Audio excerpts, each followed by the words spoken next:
Welcome to The Explainer. So today we're digging into something really fascinating and honestly a little weird in the world of AI. We're asking why the smartest AIs out there, the ones that feel so close to human intelligence, are still, well, surprisingly blind. So let's just jump right in with a simple test. You take one of the most powerful AIs on the planet, something like Claude 3.5 or the new GPT 4o, and you show it a picture of a watch, a totally normal, everyday object. And then you ask it a really basic question. Hey, what time is it?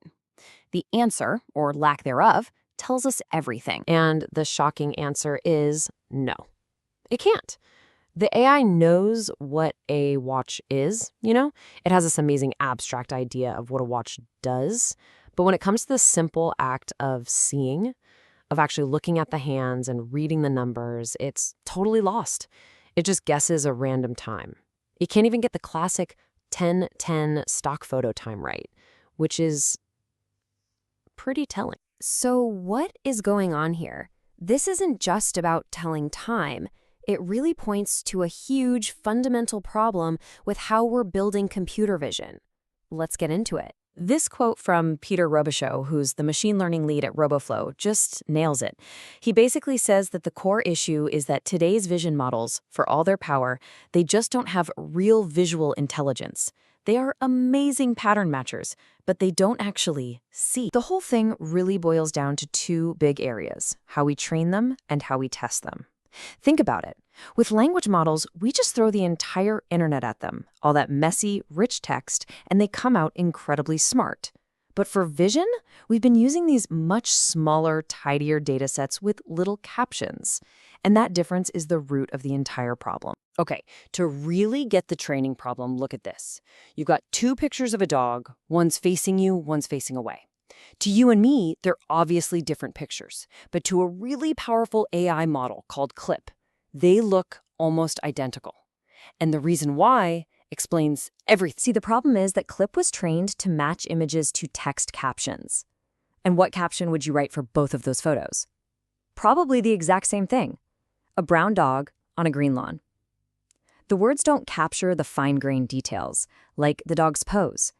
So if the training goal itself can't spot the difference, of course the model never learns to. Then there's the second piece of the puzzle, the exams we give these AIs. The big standard benchmark, a test called Coco, is basically beaten. The models have gotten so good at acing this one test that it's not really measuring intelligence anymore.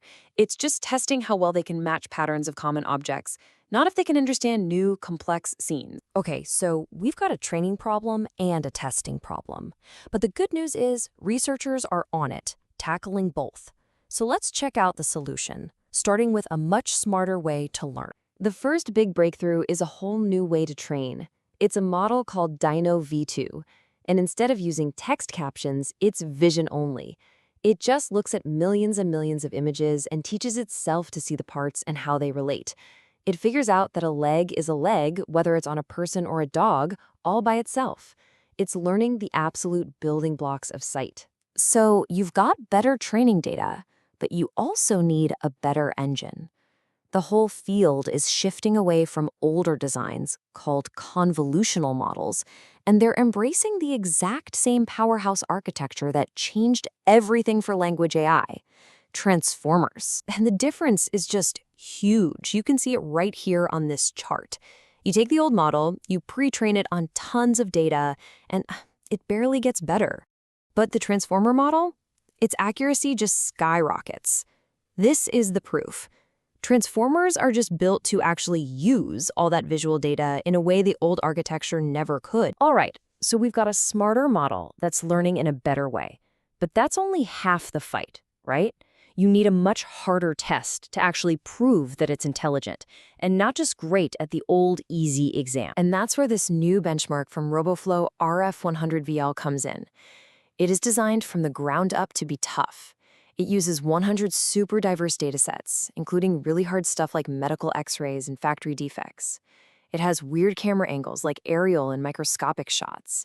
And it even tests for context, like knowing that the word block means something very specific in a picture of a volleyball game. So you run the models through this new, harder test, and the results are kind of mind-blowing. A tiny, little specialist model, trained on just 10 examples for each thing it needs to find, actually crushes a gigantic generalist model with billions of parameters. And the best performer of all? Another specialized model, one that was fine-tuned for this kind of task. This teaches us a really critical lesson. Bigger is not always better. These huge models we have today are amazing at language, for sure, but they are surprisingly bad at applying that knowledge to new visual problems. It turns out, real sight comes from having high-quality visual features and specialized training, not just from being huge. Okay, so let's zoom out for a second. Why should we care about this? Why is solving this whole computer vision thing so important for the future of AI? And, well, for us? Well, because building AI that can truly see is the key to unlocking systems that can actually interact with the physical world safely and reliably. We're talking about everything from self-driving cars and warehouse robots to doctors getting more accurate diagnoses from medical scans.